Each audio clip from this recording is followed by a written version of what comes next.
Belajar, semuanya harus belajar untuk tidak ujub, riak, bangga dan sombong.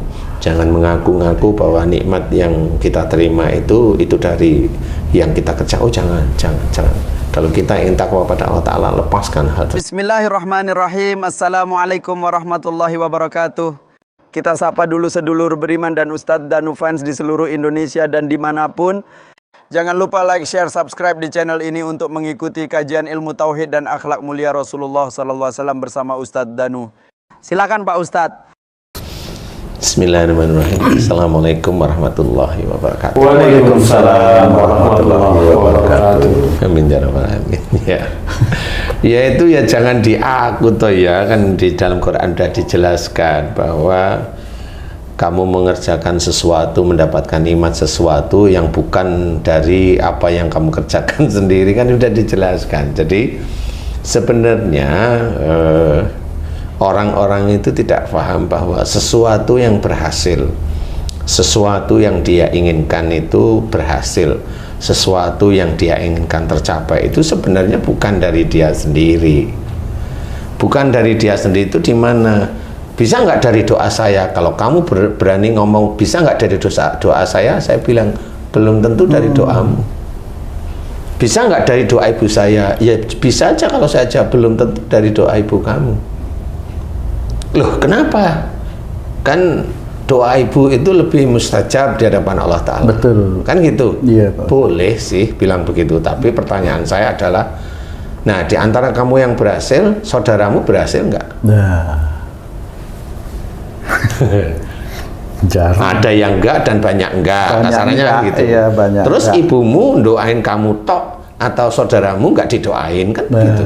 Iya, betul. Kan enggak, orang tua pasti doanya sama lah untuk anak-anaknya. Karena bagi orang tua yang memang dia itu euforia pingin dibanggakan, ya orang tua akan ngomong, ya anak saya berhasil itu dulu saya puasain, saya doakan, saya ini. Nah, itu orang tua yang ingin dibanggakan istilahnya. Dan itu tidak perlu bicara seperti itu bagi seorang yang belajar tawadhu di hadapan Allah Ta'ala. Orang tua tetap manusia, masih ada kekeliruan. Cuma bagi kita yang belajar takwa kepada Allah Ta'ala, nggak perlu itu diaku-aku. Jadi momennya pada saat kamu bangun gedung, ya nggak usah diaku, wah ini karena saya, nggak perlu, ini karena atas izin Allah aja. Bangun gedung lagi berhasil atas izin Allah, kan gitu ya. Kemudian bangun gedung nggak berhasil, nggak jadi, mau ngomong apa sekarang, kan nggak bisa. Dimarahin bosnya Malah ya. Gitu Tapi, aja nggak bisa, udah insinyur malah gitu tuh Pak Ustadz. Tapi kalau setorannya lengkap ya nggak dimarahin lah ya. Sama-sama happy kan. Iya tuh Ji. Yang penting itu tahu sama tahu nggak? Ya sama pejabat itu dulu saya megang di kementerian ini kalau nggak saya ini begini ya, tidak boleh seperti itu. Itu namanya menuhankan dirinya. Tidak boleh. Jadi Allah itu bisa aja diberikan, keinginan seseorang itu diberikan oleh Allah Ta'ala, karena itu akan menjadi ujian. Akan menjadi ujian, kecuali orang yang dia benar-benar beribadah kepada Allah Ta'ala sehingga semuanya diatur oleh Allah Ta'ala. Mendapatkan istri ya Allah mengizinkan dan ridho, kan gitu. Oh Pak Ustadz, kalau orang yang rajin beribadahnya bagusnya itu nggak diuji berat-berat lagi sama Allah gitu Pak? Ya ada beratnya, tapi yang masuk kategori si yang diuji itu paham bahwa ini dari Allah Ta'ala sebenarnya. Jadi ada hal karena memang imannya dia diuji karena oleh Allah Ta'ala, tapi ada hal ujian itu dari apa? Dari kesalahannya, dari dosa-dosanya. Itu dikasih ujian oleh Allah Ta'ala. Ujian dari Allah Ta'ala itu meliputi banyak hal. Jadi tidak hanya dengan masalah suami dan istri, tidak. Nanti punya anak ya di anak, nanti sekolah anak ya sekolah anak, nanti pekerjaan anak pekerjaan anak, nanti anak nikah ya dengan menantu plus dengan besan, kan seperti itu. Banyak. Ujian itu belum dengan tetangga, kan seperti itu. Jadi yang harus kita ketahui adalah bahwa semua yang kita lakukan dan berhasil itu satu, itu Allah aja. Jangan kita itu punya pikiran bahwa oh dari doa saya, tak perlu. Karena yang dinilai oleh Allah Ta'ala itu pada saat seorang hamba Allah Ta'ala itu memohon kepada Allah Ta'ala. Dan dilihat oleh Allah Ta'ala memohonnya bagaimana. Kalau hamba Allah tersebut itu memohonnya hanya cuma untuk akhirat, rata-rata insya Allah bisa saja dikabulkan, dan nanti dia dikasih ujian yang akan menuju akhirat. Gimana itu contohnya itu Pak Ustadz? Berdoa untuk akhirat dikabulkan. Saya kasih contoh, mamanya kamu memohon ampun itu terus menerus. Mohon ampun. Ya, terus menerus. Tapi didengarkan oleh Allah Ta'ala. Nah, kesungguhanmu dalam memohon ampun nanti diuji oleh Allah Ta'ala. Istrimu bisa aja jengkelin kamu, atau anakmu bisa aja jengkelin kamu. Nah, itu kamu untuk dalam memohon ampun tuh paham nggak bahwa tetap ada ujian yang tipikalnya berhubungan dengan kamu memohon ampun. Marah nggak kamu dengan istri yang jengkelin? Marah nggak dengan anakmu yang menurut kamu jengkelin? Itu yang agak berat, kadang-kadang marah itu Pak. Nah, makanya di situ kamu di dalam memohon ampun bisa ada kriterianya baru mengerti memohon ampun. Tetapi pada saat kamu diberi ujian nggak ngerti yang kamu mohonkan ampunan itu apa. Loh, kadang-kadang berpikirnya begini Pak Ustadz, lah yang lalu aja belum dikabulkan ini sudah marah-marah lagi. Ya seperti itu. Makanya kalau orang memohon ampun tuh harus paham apa yang dia mohonkan ampunan kepada Allah Ta'ala. Kalau dia hanya cuma istighfar biasa, ya biasa. Pada saat ada ujian yang lain marahlah dia, kan gitu, karena nggak ngerti. Tapi kalau dia sudah mulai merenung, kok saya hobinya marah ya, kok saya kok keras ya, kok saya kok gampang emosi, kok saya pikiran saya suudzon. Mohon ampunlah di titik-titik yang memang Allah tidak menyuruh. Yang dilarang oleh Allah Ta'ala apa? Marahlah, suudzon lah, gibah lah, berani dengan suami lah, melawan orang tua lah, berkata memaki lah, berkata begitu. Nah, titik itu kan sebenarnya dia paham. Ya kan gitu. Kalau mamanya dia sadar bahwa kok saya itu kalau menerangkan tentang ayat Quran kok ada kesombongan di sini. Nah, itu hidayah dari Allah sebenarnya. Seseorang yang menerangkan sesuatu kemudian dia ada rasa sombong, ada rasa bangga, walaupun dia nggak ngomong, itu kelihatan kalimat demi kalimat. Dia kalau dia sadar, dia kemudian langsung menurunkan jenis kalimatnya, kemudian kalimatnya dirubah lagi. Itu hidayah dari Allah Ta'ala. Dan untuk mendapatkan hidayah seperti itu sulit, karena banyak orang yang dia kalau umpamanya ngomong tentang masalah dakwah dan sebagainya, dia nggak berpikir bahwa dia ada salah di situ. Sehingga di titik itu memang Allah tidak memberikan hidayah, dia hanya cuma mengeluarkan apa yang ada dalam pikirannya yang dia hafal. Kalau dia dapat hidayah, dia akan menjaga ujub, riak, bangga dan sombong dijaga, sehingga kalimat yang dimunculkan itu tidak menuju ke arah sana. Nah, inilah yang ingat kepada Allah Ta'ala, dan dia pada saat diuji untuk berdakwah, dia ingat langsung Allah memberikan hidayah, sadar, sehingga kalimatnya ditata. Nah, beginilah ujian dari Allah Ta'ala. Dan nggak langsung menghadapi kayak kamu mohon ampun, hadapinya ya begitu. Pada saat kamu itu bersyukur atas nikmat Allah ini, bersyukur atas ini, bersyukur atas ini, bersyukur terus nih, kamu diuji oleh Allah Ta'ala. Suatu ketika dikasihlah kamu dengan ini. Bersyukurnya di mana? Sekali, dua kali, dan itu berurutan. Yang kamu mau ceritakan alhamdulillah sampai hati, atau kamu berurutan kamu ceritain, kok saya ini dapat ini terus-terusan ya. Insya Allah di situ biasanya ada kebanggaan.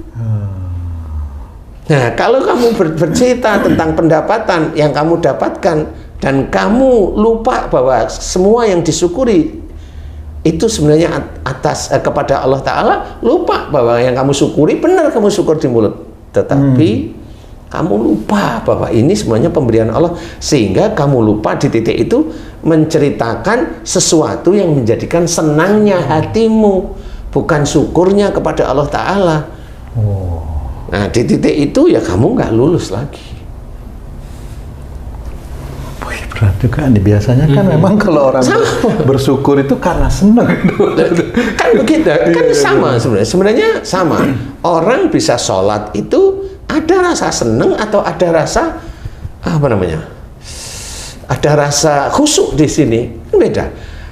Kalau dia senang bisa sholat masih rasa senang, tapi kalau udah orang itu bisa khusyuk, bisa menikmati sholatnya, bacaan tartil dan sebagainya selesai, kemudian ditanyain, kamu udah sholat? Alhamdulillah sudah. Tidak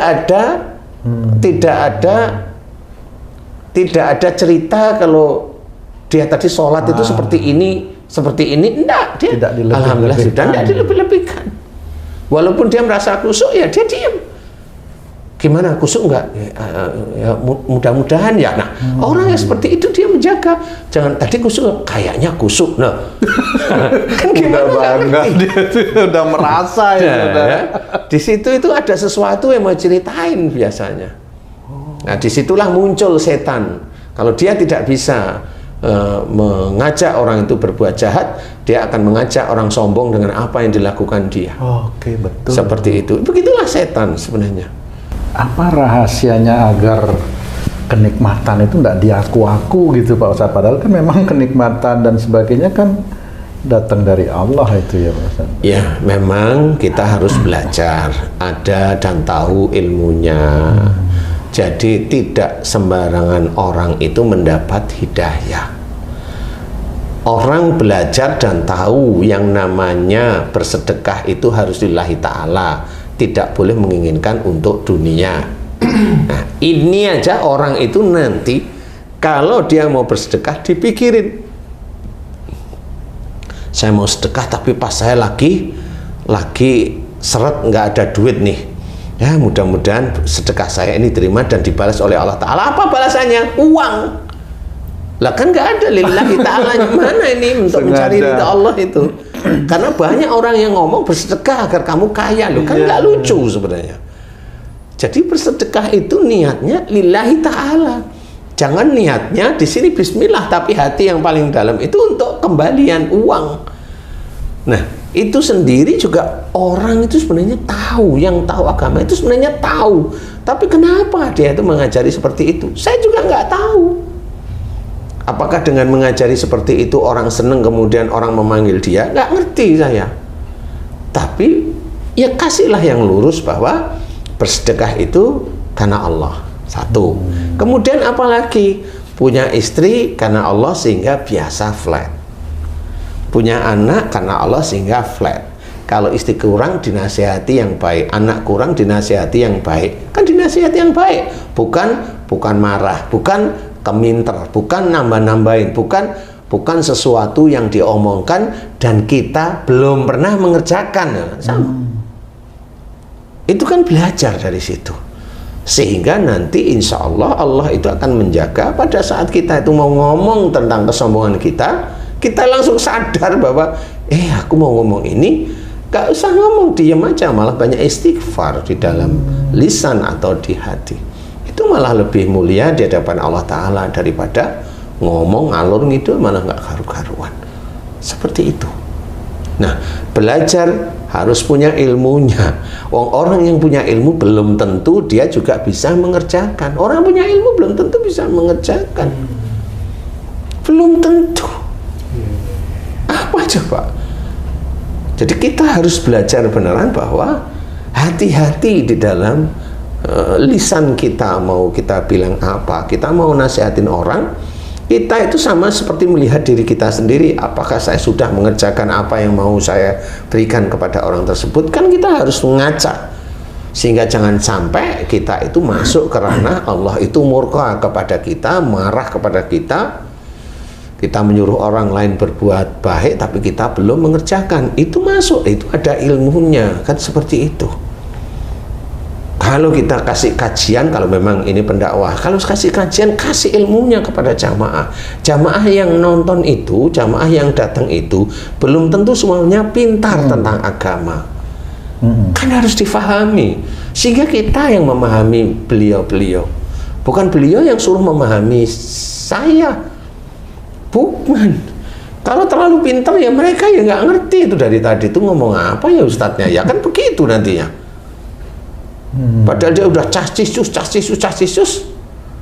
dia udah mikir bahwa ini ibadah kepada Allah Ta'ala, yang mana yang ibadah, kan seperti itu.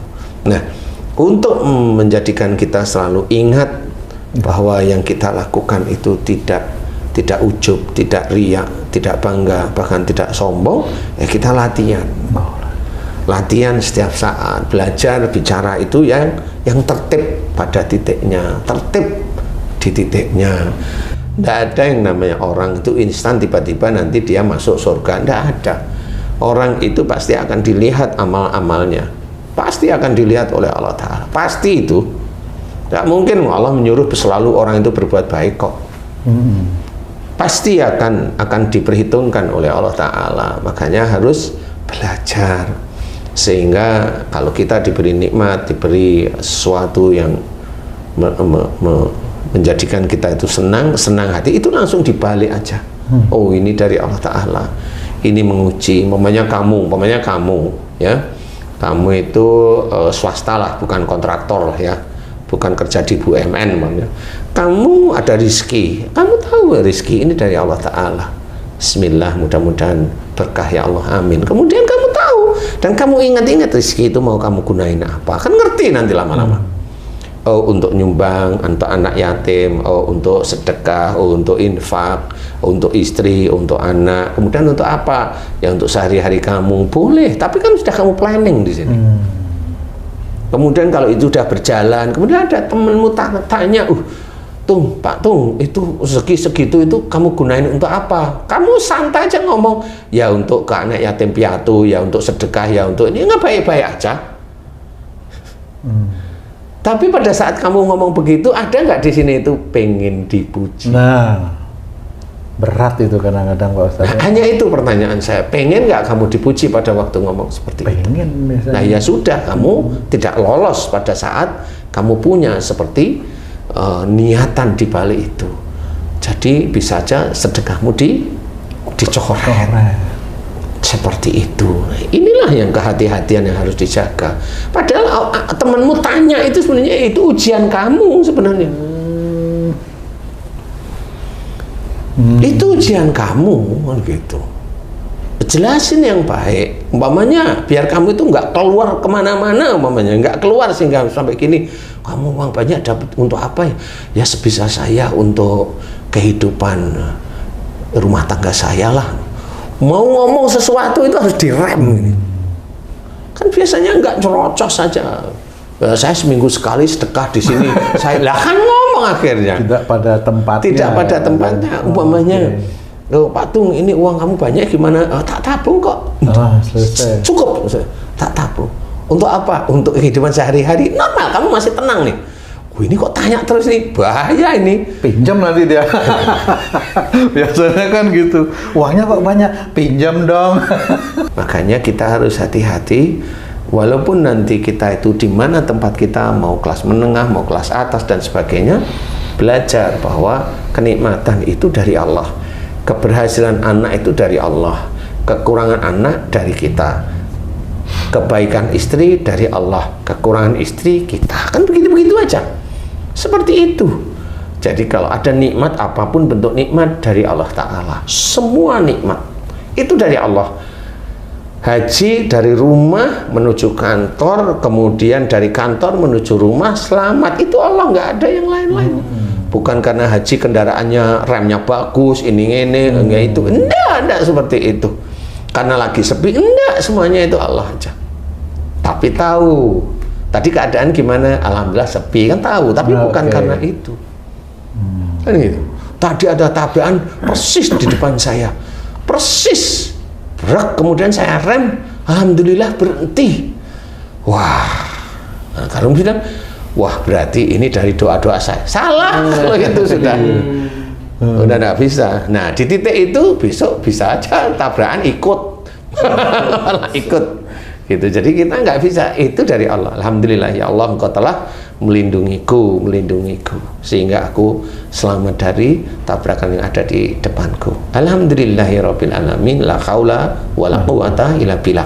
Itu jawaban bahwa kita benar-benar paham tentang kejadian-kejadian itu. Nah, jadi memang harus belajar bahwa untuk memahami apapun dalam keadaan sehari-hari, yang namanya nikmat, apapun bentuk nikmat itu dari Allah. Apapun, sekecil apapun itu dari Allah. Kamu bisa buang air kecil itu atas izin Allah. Betul Bang. Kamu bisa BAB atas izin Allah. Betul. Kamu BAB darah itu kamu. Allahu Akbar. Jangan. Karena Allah mengizinkan BAB darah kan gitu. Jadi itu harus dipahami. Jadi kalau memang kita nanti ingin paham dan sebenarnya inilah yang namanya wadkurullaha katsiran la'allakum tuflihun. Jadi banyak-banyaklah ingat kepada Allah Ta'ala agar beruntung. Nah inilah cara ingat kepada Allah Ta'ala. Setiap saatnya. Boleh dengan zikrullah, boleh silahkan. Boleh dengan seperti tadi, ini aplikasi. Jadi ingat kepada Allah Ta'ala dalam aplikasi sehari-hari. Beruntungnya itu dalam bentuk apa kira-kira Pak Ustaz? Insya Allah kalau beruntung, Allah sudah menyatakan beruntung, ya. Berarti orang yang selalu ingat kepada Allah, insya Allah masuk surga. Itu aja. Jadi nggak ada Allah bilang beruntung itu di dunia, nggak ada. Iya. Karena bisa aja orang yang dikatakan beruntung oleh Allah Ta'ala tadi, dia masuk surga padahal dia orang biasa, orang nggak punya ya, bisa aja beruntung. Bisa begitu ya Pak Ustaz ya. Nah, tapi kalau orang yang ininya pikirannya kan harta aja kan orang kaya, enggak, itu nggak harus kaya. Itu orang yang selalu ingat kepada Allah Ta'ala beruntung masuk surga maksudnya Allah. Insya Allah seperti itu. Jadi kalau beruntung itu berupa materi, enggak ada materi. Nggak disebutkan itu namanya beruntung itu materi itu nggak disebutkan. Beruntung orang yang berpikir akan beruntung, beruntung itu berpikirnya positif, berpikir yang mengikuti syariat Islam, nah, itu nanti akan beruntung. Tapi kalau berpikir mengikuti nafsunya dia ya walau alam nggak ngerti kalau yang begitu. Nah ini kita harus pahami. Kita bicara, kita berpikir, mengerjakan sesuatu, menerima sesuatu, itu harus kita pikirkan. Kalau kita menerima sesuatu, walaupun itu kecil, itu dari Allah Ta'ala. Kelihatannya itu hanya buang air kecil, tapi banyak nggak buang air kecil orang itu bersyukur? Sangat jarang, sangat jarang. Nah, insya Allah kalau memang mau memahami ya seperti tadi, ya bicara harus mengetahui apa yang mau kita bicarakan itu harus tahu. Kemudian semua hal yang diberikan oleh Allah Ta'ala wujudnya kecil disyukuri, itu dijelaskan masyabaka min hasanatin fa min Allah. Apa saja nikmat yang keterima itu dari Allah. Jadi harus paham. Jadi nggak boleh kita mengaku-ngaku itu dari saya, itu dari kalau nggak saya memerintah ini nggak bisa, nggak boleh seperti itu. Sulit tuh nahan lidah, Ustaz. Iya, makanya dosa yang paling besar kan di lisan sebenarnya. Ya sudah betul, nggak salah Rasulullah itu seperti itu, nggak salah. Makanya harus belajar, ada ilmunya, diingat-ingat isi Quran, diingat-ingat hadis Nabi, diingat-ingat sunnah, sehingga kita itu setiap hari, ya itulah namanya ingat kepada Allah.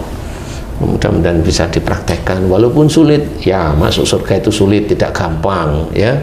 Tidak hanya cuma amin kata Pak, ini amin gitu ya selesai. Orang kalau nggak menyombongkan diri nggak dibilang hebat, nggak dibilang hebat.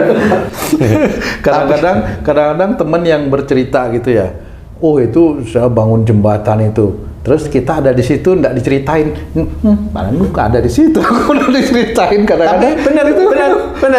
Sama temennya yang cerita itu ya dia merasa Tuhan, temennya yang nggak diceritain iri. Ya, sama sama bener, walaupun beda sedikit tapi ya sama. Padahal aku kan ikutan, ya kan berarti temennya aku kan ikut bangun terus kan yang jadi berasal aku juga loh, kan sama Tuhannya. Kan sama-sama Tuhan ini berdua orang. Jadi memang betul harus belajar, semuanya harus belajar untuk tidak ujub, riya, bangga dan sombong. Jangan mengaku-ngaku bahwa nikmat yang kita terima itu dari yang kita kerja. Oh jangan. Kalau kita ingin takwa pada Allah Ta'ala, lepaskan hal tersebut. Ganti bahwa semua nikmat itu dari Allah, mulai hari ini semata-mata karena Allah Ta'ala, sehingga nanti kita diizinkan oleh Allah Ta'ala. Ingat, sehingga tahu beginilah kita itu dekat kepada Allah Ta'ala, selalu ingat kepada Allah Ta'ala.